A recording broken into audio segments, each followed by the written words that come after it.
Hey, Similodi here. In this very short video, I'm going to show you how I draw my pre-market levels. Now, levels are really important before you trade anything in the day, so you can understand where the areas of resistance and support are for your trading day. Now, I'm a day trader, and so pretty much I buy and sell stock all in one day. And my levels are really important. I can't do anything without them. I've just drawn my NVIDIA pre-market levels, and so I'm going to show you how I do this with Tesla. So I'm going to clear all this screen. It's very messy. I'm on Thinkorswim, by the way. So for those of you who are on Thinkorswim, this is how you get rid of a very messy screen from my trading of yesterday. So this is our pre-market session. I'm just 4 minutes before the market begins.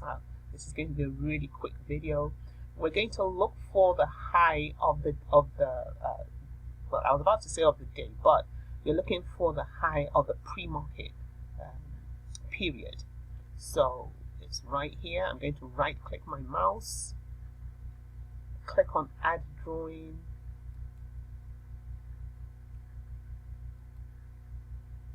And choose a color code that works for you, but the color code that I use is this aqua color with the dotted line. So anytime I see this line, I know it's a high or a low of the day.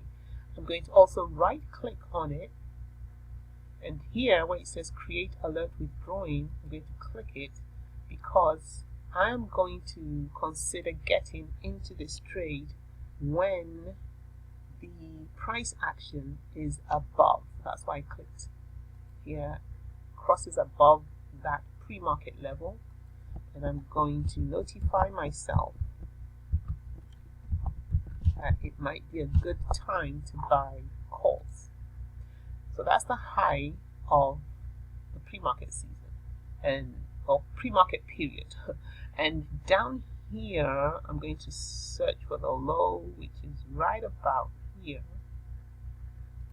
So this is the lowest price we got during after hours and pre-market hours. I'm going to give it my color coding. So this again is the point at which I'm going to right click on it, and I am going to create an alert withdrawing. So at this point I want to be alerted if Tesla falls below the low of the day of the pre-market hours, and I'm going to buy puts. And it's as simple as that.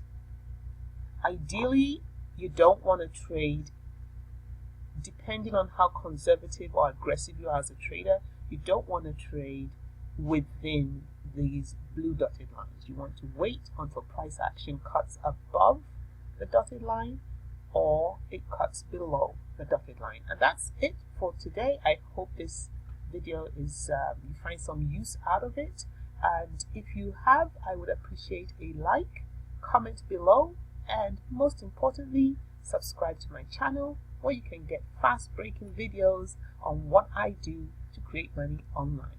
I'll see you in the next video.